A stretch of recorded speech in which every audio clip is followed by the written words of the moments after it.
really interesting how, they love each other so much, and that remains, but the world kind of rips them to shreds, and I think that the play is really about how they are so desperately and furiously trying to keep themselves, and they just slowly lose a little bit more every day, and I think that's what happens to all of us, we kind of, people as they get older, they lose certain this open kind of optimistic feeling that we have as kids, and the world kind of takes stuff out of us, and so I think, I guess kind of like Broke Wide Open and anything that I would ever work on, it's a story of resilience, but it's also a very reality-based story, and, sometimes reality is not so happy. That's so very true.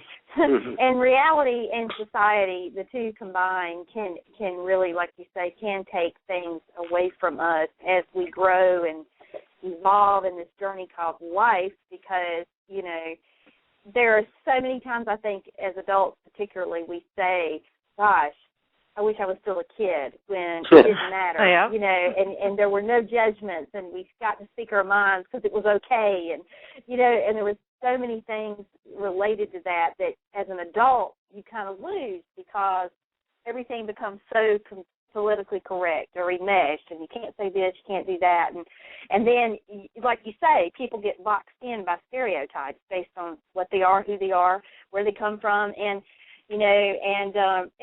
I wanted to ask you, how did this play challenge you at all and stretch you in terms of your writing? Because it is different. It's not funneling through you, Rock WILK, like, Broke Wide Open did. Did it challenge you in any kind of new ways?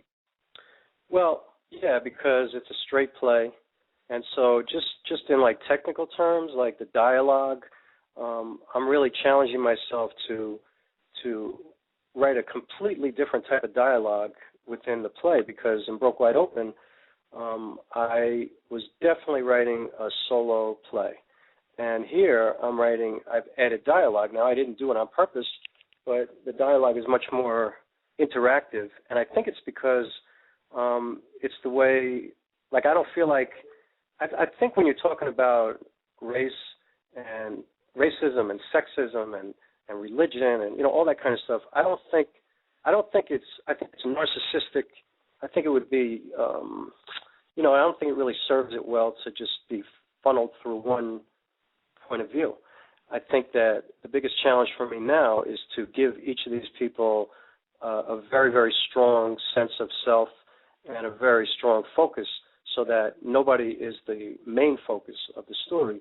And so, I think it's a huge challenge, because in Broke Wide Open, I was the only, I was the whole focus. And, and these people that I created, these were like actual conversations and real stories that happened. But now, maybe what's really kind of interesting about it for me is, while I'm writing these characters, I am these characters, but I'm making them up. And so I'm writing, like you said, I'm writing from the perspective, I'm trying to walk in the shoes of a woman, and a woman who, who grows up, in Washington Heights in New York, and she's this Dominican girl, and now she's growing up and she becomes an attorney, and now she's in the corporate world, and all the issues that a woman has to deal with to rise to that type of those types of heights in her life. And I'm trying to put myself in the shoes of a young black male, and I'm a white male, so now I'm having to sit down and really, really try to see the world through the eyes of these other people. And then I'm sitting here, writing a character of a white male with at the same time, while I'm looking at the world through the eyes of these other people. And there's also a young black girl, and who's the narrator. And so it's a big challenge for me, because, I'm trying to be completely open, and I'm trying to leave my own sensibilities out of it and my own perspectives, but at the same time, it's impossible, because I'm writing it, and, I am who I am. So I'm basing it on, each character is based on, like, so many people in my life. Each character is probably based on 10 or 15 people that I have known in my life. And I'm trying to think, like, what would she have said, or what would he have said, or, how did he act or she act in this type of situation? And then I get to just make it up. It's fun. Like, I get to just, and it's my story that I'm making up. So then what's interesting, too, is now I have to read this to people and share this with people, and they might say, yo, I don't agree with you. That's kind of messed up. Yeah. I have to answer to that now. I feel like it's going to be, like, I'm hoping that it evokes a very, very kind of visceral response from people. I mean, Broke Wide Open did, but for different reasons, because it was a story of a search for home and questions of identity, and it was like more, issues that people deal with themselves, This is more like, this is taboo stuff. This is stuff that people don't want to talk about. It's because, I don't know if you know, but privilege is inspired by, in 2006, Sean Bell was shot by New York City police officers 50 times. This is a true story. Oh, my gosh. He was at his bachelor party in Queens in a club, and there was an altercation with the police, and he was shot 50 times, and he was unarmed, him and three of his friends. Now, the police shot 50 bullets, and there were no bullets shot the other way. And so, but there are all kinds of stories and all kinds of implications, and everybody has a different opinion and perspective, and, who's to say what's right or wrong? I mean, obviously, I don't think that the police were just going there to just shoot people. Something happened, and something provoked them. And there have been so many stories, and the trial went on for a very long time. And so when I heard about that in 2006, I wrote a poem about it, and I actually performed it the day after he got shot in Fort Greene Park in Brooklyn outside, because I was so moved by the whole thing. Because what happened was I had been in the studio the night before working on a song. I was working on an album. Actually, I was working on Broke Wide Open. And I got out of the train, and I ran into a friend of mine in front of the projects in Bed-Stuy at Lafayette Gardens, pretty close to where I lived. And he was like, yo, Rock, did you hear some kid got shot 50 times by police? And I was like, 50 times? It's crazy. And so he's, yeah. And he says, he was unarmed. I was like, that sounds crazy. I don't even believe that. And then his little brother, who's 11 years old, looked at me, and he says, don't worry, Rock, you're cool. Don't worry about it. Everything's okay. I'm like, what are you talking about? I'm okay. He goes, you're white. You couldn't get shot 50 times if you tried. Oh, my God. And I was like, wow. And I just thought, that is so true. And he was like, man, you could bug out. You could walk into that police station. They would never shoot you 50 times. They might shoot you once or twice, but nobody's afraid of you. You're white. They're just afraid of us. And I was like, wow. That's so sad. true. So, I just thought about the, it's like white privilege. Like, it's so true. Like, nobody has the same visceral, emotional response looking at me as they would to a young black male. It's just the way it is. It's just, nobody has ever heard a story about any person who's white who's experienced something like that. Like Sean Bell was shot 50 times.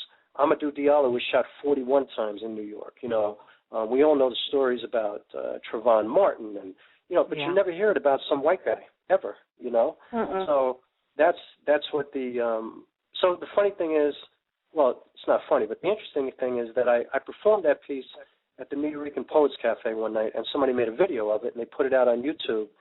And so I found out later that kids from all over the country are like taking this video and using it for social ethics classes, and using it to write papers about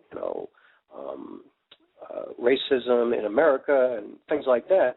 And the most amazing thing is that somebody that I know from the poetry community sent that video to Sean Bell's father, and they contacted me and invited me to Jamaica, Queens, where Sean Bell is from, to perform that piece for his family. So I got to perform this piece about their son. I met his mother and his father and his family and his whole community, and I got to perform this piece about, basically me saying, that could never happen to me. And it was one of the most amazing nights of my life. I mean, I got to stand next to his mother, and I was screaming, 50 shots, 50 shots, 50 shots, standing next to his mom, Wow. How hard was that to do? I mean, my gosh.